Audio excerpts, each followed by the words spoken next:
আমি এই ডানলপের মাঠে আজকে নতুন নয়, আমি অনেকবার এসেছি। আমার এখনো মনে পড়ে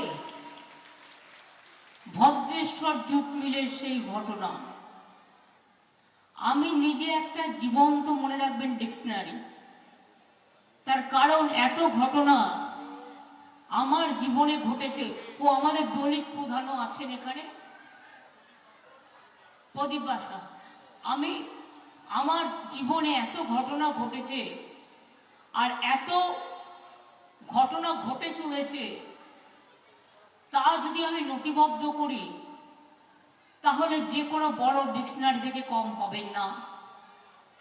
আপনারা জানেন, অনেকে খেয়াল করেন না, সম্ভবত আমার 135-36টা বই বেরিয়ে গেছে অলরেডি। বিভিন্ন ঘটনা বিভিন্ন জায়গায় কিছু কিছু নিশ্চয়ই লিপিবদ্ধ করা আছে। আমার মনে আছে ভদ্রেশ্বরে যখন ভিখারি পাসওয়ান, আজও পর্যন্ত তার বডি পাওয়া যায়নি, মিসিংও বলতে পারেন, খুনও বলতে পারেন। সেই সময় আমি যুব রাজনীতি করতাম। আমি পাড়াটার নাম ছিল তেলেনিপাড়া।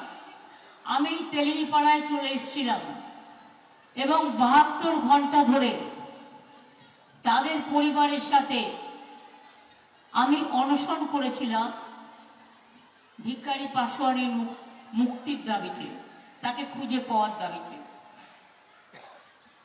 তারপরেও মনে রাখবেন, আমরা কিন্তু ঘটনা ভুলে যাইনি। আমি ওদের পরিবারের তিন জনকে আমি চাকরি করে দিয়েছি। এখনো ওর মা, ভিখারি পাসওয়ানের মা, বছর 2 আগেও আমার সাথে দেখা হয়েছে এবং তাদের পরিবার পরিজনকে আমার দিক থেকে, যেহেতু আমি কোনো আন্দোলন করলে সেই আন্দোলনে যদি কারো কোনো গুরুত্ব থাকে তাদের সবসময় সাহায্য করার চেষ্টা করি। কাজে আমার কাছে নতুন নয়। আমি জানি ডানলপ কোম্পানি এই জায়গাটা নানা রকম খেলা খেলে। ওদের খেলা নাম করে বললে আমার লজ্জা লাগে, ওদের নাম আমি করতে চাই না। দিল্লিতে বড় বড় বাড়ি বিজেপি নেতাদের দিয়ে রেখে দিয়েছে এবং 2016 সালে আমরা বিধানসভায় বিল পাস করি যে ডানলপ আর যেসব কোম্পানি আমরা রাজ্য সরকার অধিগ্রহণ করতে চাই, আমরা নিয়ে চালাতে চাই, আমাদের পারমিশন দেওয়া হোক। সেন্ট্রাল গভর্নমেন্ট আজ পর্যন্ত কোনো পারমিশন দেয়নি। তার কারণ দুবার বিল পাস করে পাঠানো হয়েছে। কেন দেয়নি? কারণ সে যে বিজেপির লোক, সে যে ভাজপা ওয়াশিং মেশিনের লোক, গরিব লোকেদের দিকে দেখাবার দরকার নেই তো। তা সত্ত্বেও মনে রাখবেন, 2016 সাল থেকে এখানকার মাস্টার রোল অনুযায়ী আমরা ডানলপ এবং যেসব কোম্পানি সব কর্মচারীদের সরকার থেকে 10,000 টাকা করে আমরা এক্স গ্রাসিয়া দিয়ে যাচ্ছি।